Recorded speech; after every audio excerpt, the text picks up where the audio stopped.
One good thing that happened to me during the pandemic was to consider restarting my podcast, which I stopped after 5 episodes in 2016. Stuck at home with time on my hand, I wanted to put the microphone I bought for a better Zoom meeting experience to more use. I tried recording the podcast via Zoom, but it wasn't good. The sound quality was less than ideal, and any intermittent connection issues made it worse. Fortunately, I found Zencastr, a dedicated platform for virtual audio and video podcast recording. It provides crystal clear sounds which is recorded locally before being pushed to the cloud. This way, you don't have to worry about any inherent connection issues that may disrupt your audio quality. And if you wish to do video, it allows you to record in gorgeous 1080p HD. The best tool is useless if it is too complicated. Zencastr resides on the web and there is nothing to download. If you know how to use the browser, you would know how to use Zencastr. I want you to have the same easy experiences I do for all my podcasting and content needs. If you go to zen.ai/agenttan and enter the promo code AgentTan, you'll get 30% off your first 3 months. That's zen.ai/agenttan. It's time to share your story.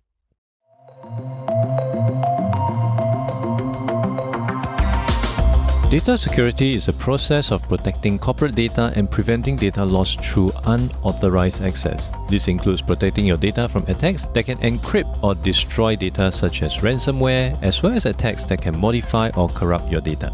Data security also ensures data is available to anyone in the organization who has access to it. Some industries require a high level of data security to comply with data protection regulation. But even if your organization is not subject to all this regulation, the survival of a modern business depends on data security, which can impact both the organization's key assets and private data belonging to its customers. With us today to tell us more about data security is Andy Ng. He is the VP and Managing Director for Asia South and Pacific region at Veritas Technologies. In this role, he is responsible for leading Veritas' overall business strategy, sales operations, and continuous growth across ASEAN and Pacific region. Prior to Veritas, Andy was with Symantec Corporation. He was instrumental in championing the transformation of the consulting business, building high-performing APJ Architect and Advisory team, and growing new routes to market for sales to drive opportunities through consultative selling. Hi Andy, welcome to the show. Thank you. Could you help us to understand, for a layman person who may not know what Veritas does, what exactly do you do? So Veritas is the #1 data protection leader in the world. We've just been recently named to the Magic Quadrant for Gartner for 17 years in a row. And we actually support and have clients in about 90% of the Fortune 500, the top 10 largest FSI banks and the top 10 telcos rely on Veritas for data protection and also for high availability. When it comes to data protection, how serious of the situation is right now, given what we've been going through? A lot of digital transformation happening, especially over the past 2 years. Obviously, at a consumer level, we see a lot, especially in the Web3 space. But overall, how has that severity been so far, and what is happening right now? I think data protection has gotten a lot of attention in the last couple of years, especially with the increased attacks in cyber. So most notably around ransomware. So every second, there's literally around 20 ransomware attacks, right? So when I finish a sentence, there's already a few hundred attacks in the world. So for a lot of organizations, is a question, not a question of if they'll get attacked, is really when they will get attacked, right? So because of the frequency and because of the pandemic, the threat surface now has also increased exponentially. Right? So if you're an enterprise, most large companies here would, on top of having people work from home, they would also have different data silos all over, especially when they have to accelerate digital transformation and adopt cloud, right? So there's this emergence of multi-cloud usage has also driven and increased the attack surface for ransomware. Right? So data protection, if you think about it, is really the last line of defense. If for a large corporation 10, 15 years ago, if you have secured your perimeter and spend a lot of money to protect your or rather to detect and secure your data, chances of getting attacked is actually pretty slim. Today, you really need to plan for getting attacked and really have your data protected. So that data protection is essentially your last line of defense. Right? I personally call this a convergence of data protection and security, because you can't really take care of security without addressing data protection. And you can't totally data protect all your data without securing them as well. So there's this convergence that's happening. Data security or cybersecurity is not something new. It's been around for quite some time, to the extent, of course, even in Singapore, there are agencies that takes care of it at a very large scale. But still, with all the progress, all the hackers, all the bad actors seems to be catching up very quickly. The most recent one, of course, would be the attack on Uber.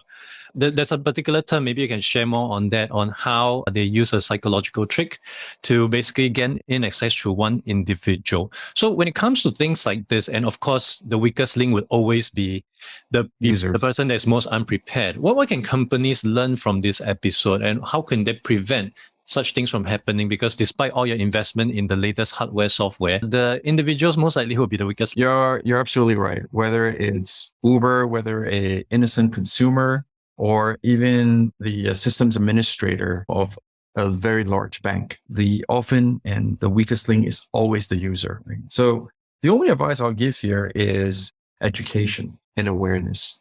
Right? For very large companies, especially in the banking industry, it is actually a standard process where every single employee with access to critical data and systems will need to be routinely be asked to take training, right? So that they can be kept aware of the latest phishing attempts and the latest tricks that our perpetrators would typically use. So it's all down to education and awareness, right? Yeah. And in today's landscape, what are some of the other common tricks that the bad actors may be pulling, common ones which people can easily prevent just by paying a bit more attention to what's going on out there? I think the one that I think a lot of us are always on the lookout for is clicking on links, whether it's and I get a lot of them as well, right? So despite the fact that my company filters a lot of that out, either to junk or outright block it, I still get emails saying that I've won something, or the latest one I got was I had subscribed to this service for additional protection. And then if I want to resolve it, I click on this link. And I think that is the most common one, right? Embedding hidden links that could either embed a Trojan on your machine, or methods to fish for information from your laptop or from your PC. Another one that I think recently is barcode, right? There are a lot of places where you go. I remember watching a documentary where they have a barcode right next to a coffee shop, right? So as you pay, you're supposed to take a survey. You're supposed to get a free coffee if you fill in a survey. What happened was someone actually pasted something over the original barcode. And when you scan the other barcode, it will lead you to a good tip there is, unless the barcode is very dependable and you can see that there's no additional sticker or whatever that's over it, don't scan. And if you have to scan, don't click. So those are the few common new ones, that we're seeing. I must say that it's a very intelligent scam just by pasting it over and riding on the popularity of some place with high traffic. And of course, with all this going on, it reminds me of how troublesome it is nowadays to travel ever since 9/11 because of the kind of security checks. You have to double check, triple check. There's so many things you can't do. You have to take off your shoes, take off your jacket. And wouldn't all this really make the entire work process a lot more cumbersome? And is this something that everyone have to just deal with because these are facts of life right now?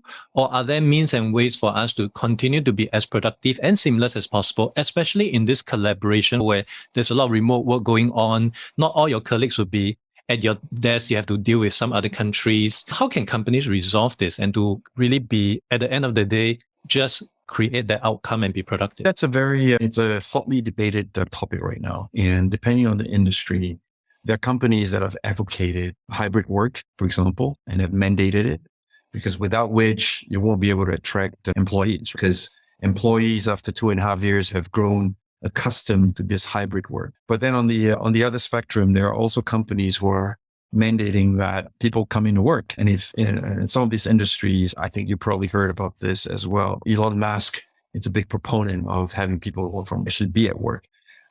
So if you think about it, they're building cars and you've got a factory line. There's not a lot of options there. But we also see a lot of financial services companies who are also mandating that their senior executives and their salespeople come into work, right? Because that's where relationships are forged. So if you were to ask me, I think a lot depends on the industry. But one thing that I think we all have learned is certain things that we have taken for granted. For example, large events where we congregate to get training. I think that's probably gonna be done remotely for the foreseeable future. And I think with Teams and with Zoom and earlier the app that we're trying to use, they've also evolved quite a fair bit. A lot of it is now very interactive. A lot of it you also can create separate rooms. So it's as close to being real life as possible. With that said, though, I think there are still meetings where eye-to-eye contact, a handshake will only work, right? So one thing that I've seen and one thing that I mandated with my own team is if you want to have something where you need a workshop, remote, work from home, it's probably not going to work very well because you require a lot of eye contact. You require a lot of whiteboarding, right? So I'll say, depending on the type of business you're in and depending on the type of meeting you're trying to do, very often collaboration tools and communication tools, right? Like Teams, like Google and Meet and Zoom, those could definitely make us a lot more efficient and save a lot of money as well, traveling, right? We'll be right back after this message from our sponsor. Special thanks to Zencastr for sponsoring today's episode. Podcasting remotely can be challenging, but it doesn't have to be. Zencastr's all-in-one web-based solution makes the process quick and painless, the way it should be. I'm obsessed with quality, and Zencastr delivers crystal clear audio and stunning HD video. Not to mention that it's easy to use even for my less tech-savvy guests. There's nothing to download. They simply click on the link and begin recording. Zencastr is all about making your podcasting experience as simple as possible. You don't have to leave your browser to finish the episode because the tool includes everything from local recording to automatic post-production. Take the next step in your podcasting journey. Go to zen.ai/AdrianTan and enter the promo code AdrianTan and you'll get 30% off your first 3 months. That's zen.ai/AdrianTan and remember to enter in the promo code AdrianTan at checkout. It's time to share your story. Yeah. Oh yes, I think that's the biggest ticket item that many people have been saving over the past 2 years without the need to go into office, to dress up, to even shower, in fact. And going back to the cybersecurity aspect, and this is really on behalf of the 99% SME out there, understand that Veritas primarily work with MNC, but I'm very certain there are some principles, some practices that our smaller companies would be able to apply as well, as much as they may not have the kind of budget of your key clients. Based on your observation, what are some of the answers that SME should be adopting, but somehow they are just letting it loose sideways? Are there certain things, quick achievements that they can look at or low-hanging fruit that they can actually adopt? Yeah, one of the things that I think a lot of SMEs have to be careful about is with the maturity of ransomware, today, you don't even need to sponsor your own attack. You could actually go to the dark web and actually buy a service for as little as about $200 US. You could actually engage ransomware as a service, right? So small, medium-sized enterprises have to be ready for it, right? And the best advice I can give is to find a partner that gives you the right service and the right advice as far as securing your data is concerned and protecting your data is concerned. And I think the good news is at Veritas, although our main market is actually large enterprises, government and big banks, we're also offering new cloud services that will enable small and medium enterprises to have protection at a lower entry point. And a lot of these solutions are actually in the cloud. So it fits small to medium sized businesses who typically won't have an entire IT team or even a data center. So on one hand, we have ransomware as a service, which is something new to me. But on the other hand, we have protection as a service as well, which definitely will be able to counter and then operate balance. And I think for the uninitiated, could you help us to understand what is the kind of penalty, the kind of detriment that we'll be looking at in instance where the data get leaked or the data get exposed to the interweb? What's the things that we'll be facing as a business? Right. So if we go back 12, 15 years ago, I think there was a very high profile data leak, and it caught a lot of CEOs' attention and chairman of companies' attention, because it wasn't just the security head. It wasn't just the IT head. It wasn't even the CEO that was in prison. It's actually the chairman of the company. That's how serious it is when you've got a data breach or a data leak. I'm not sure if you're aware of this thing called the GDPR, which is part of the EU regulation. For the benefit of our audience, could you define what is GDPR?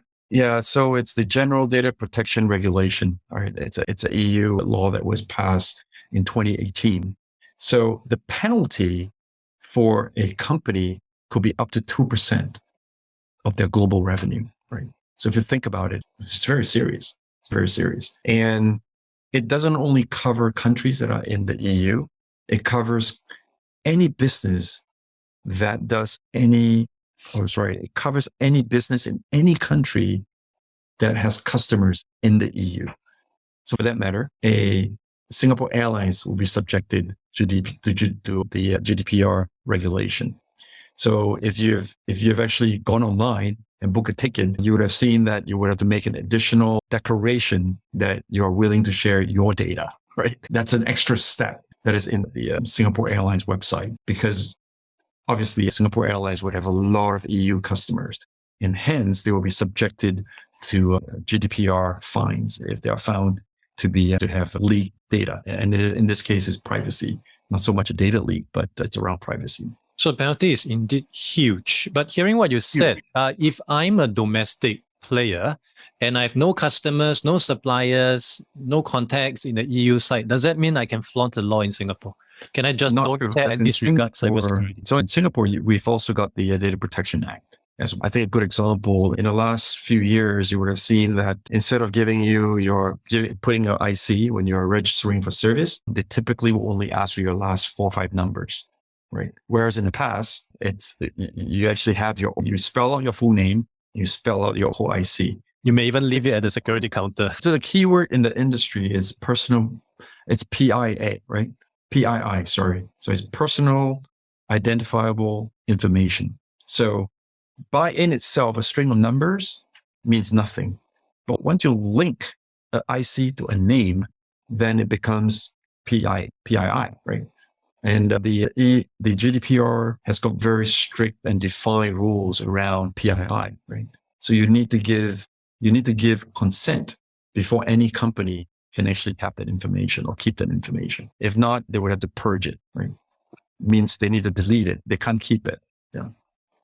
And in situation of an unfortunate data leak, what can bad actors actually do with all this information? So if someone get my IC number, what's the worst thing that they can do with it? So I think a couple of things that they can do. One is, I think, you need to make sure that you can have the data back. So having it protected and have the ability to restore it is very critical. So there's a big difference here, right? So for the uninitiated, having your data protected doesn't mean that you can restore it. So restoration is key, because until you can restore your data, you're still liable to the ransom. So in a lot of cases, a lot of high profile cases around the world, they have to pay the ransom, not because the data wasn't protected. It was protected, but there's just no way they can restore it. So if you think about it, if you have multiple copies and you don't know where your copies are, you don't know which is your last known good copy, which version or which copy do you restore? That's why it's the perpetrators, the bad agents always have an edge. And then your second one is what other damage, right? So a lot of times, if you happen to have critical or private data that is private, they can also ask for more money by leaking it, right? So one way is to hold you from getting access to it. Another one is to leak it in the dark web, to either sell in the dark web or to just leak the information in the web, right? So two ways to get there, really. Yeah. Oh, it sounds detrimental given the kind of double whammy that companies may get inflicted with. Oh, absolutely. On one hand, it's the penalty. On the other hand, and I think it's a complete loss of customer trust. And as big time. So the You're absolutely right. The other component, and probably the largest damage apart from financial, when you have downtime, you'll lose customers, you lose revenue. But one thing that you can't really quantify is your brand and your reputation. So very often the reputation damage is actually worse than the fiscal damage or the compliance damage. I have to say though, on the other hand, if you've got a very good policy and you can demonstrate an ability to recover from an attack, your brand can actually increase, right? We've got a customer. It's a global professional services organization based in the US, over hundreds of thousands of employees. So they were hit by a ransomware attack in 2019, right? The good news is when they reported it, obviously they were out of commission for about 72 hours. Every single consultant's laptop was locked. So obviously, if you're in a professional services organization, if your laptop is locked, you can't clock your time. There's a lot of things you can't do. So in the next 48, 72 hours, the stock of the company took a huge hit. But what this company did, they had a very good PR team. They were very transparent what data was compromised, or in this case, how they were hit by ransomware, and completely open to the public. And once they've finally recovered all that data and that's lost, their stock actually went above the pre-ransomware attack levels, right? It goes to show if you've got a really good PR team and you communicate your attacks, and then once you demonstrate the ability to recover from a ransomware attack, your reputation, in this case, the value of company, might actually even go up, right? So even in the worst situation, there are things that companies can do. But I think given this discussion, what we've learned is prevention is still better than cure. Going through all that must have been a very expensive exercise, as well as nerve-wracking, especially for all the employees within the company. They must be wondering what is going on. Yeah. And on that note, what do you see the future of cybersecurity to be, and what are the kind of continued bad acting as we probably would know? In this kind of world, it's going to get worse and worse. People are just going to be more and more creative. What's the kind of trend that you believe will happen as we move into 2023? I think cyber threats and cyber resiliency challenges are not going to go away. It has actually matured to a point where, as I've said, you could actually outsource this as a service. That just goes to show the extent of the market out there. So the best course of action here is to have a plan, and to make sure that you detect, you protect, and you make sure that you can recover quickly. Once you've done all three, you'll be then in a better position to recover from an attack, right? And then the one thing that I've said before is always be prepared for the worst. So prepare for the scenario that you will get hacked, you will get your ransomware attack, and make sure that you've got all your data secured and protected. Make sure that you've run through enough the practices so that when the actual event hits, you'll be prepared, right? So in short, prepare for the worst, but hope for the best. And of course, be skeptical. If you see something that's too good to be true, know that Nigerian loan is not for you. That money that someone won in lottery in UK is not for you. Those are too good to be true. And I think that is how we can try to work together to prevent all these things from happening. And with that, thank you so much for coming on to the show today. Where can people learn more about yourself as well as Veritas? You can find Veritas on LinkedIn. So I do updates, and so does Veritas. So that's a good place for you to learn more about Veritas. You could also go to veritas.com. We've actually got a Vox, which is a Veritas open exchange. And this is a feature on our platform that allows customers, partners, and our own employees to participate in open dialogue. And then finally, you can also go to our website. We've got an event called Concur Every Cloud that's coming in the middle of October. So in that conference, which is virtual and free, you can definitely learn a lot more from Veritas. Awesome. Once again, thank you so much for making time today, and really lovely speaking with you, Andy. Great. Cheers. Thanks, Adrian. Special shout out to today's sponsor, Zencastr. It may not be obvious, but every podcast episode usually comes with post-production. The ding, swoosh, fade in and outs are usually painstakingly added in by a professional sound engineer. The sound also requires normalization and noise reduction to provide listeners with the best listening experience. Before you grunt at spending money on sound engineering, you'll be pleased to know that all this can easily and quickly be done on Zencastr. It comes with a soundboard for live editing, so you can insert any audio clips live as you record. You can also add intro, ad, and other audio on the fly. And with its automatic post-production feature, you can be assured of studio quality sound with loudness normalization, noise and hum reduction that makes your podcast sound like it was recorded in a studio. One transcript for your listeners: Zencastr's transcriptions are produced by their language modeling AI and proprietary machine learning tools that are on par with leaders such as Google Descript and Author.ai. To enjoy all this, simply sign up for Zencastr by going to zen.ai/AdrianTan and enter the promo code AdrianTan and you'll get 30% off your first 3 months. That's zen.ai/AdrianTan and remember to enter in the promo code AdrianTan. It's time to share your story. Thank you for listening to the podcast. You can refer to the show notes for links to more information about our guests and their businesses. If you enjoyed this podcast, it would be helpful to give a review on iTunes or follow me on Spotify. If you're using Overcast, please hit the star button under the episode. That will help get this episode and podcast out to more people who may find it useful. I'll see you in the next episode of The Adrian Tan Show.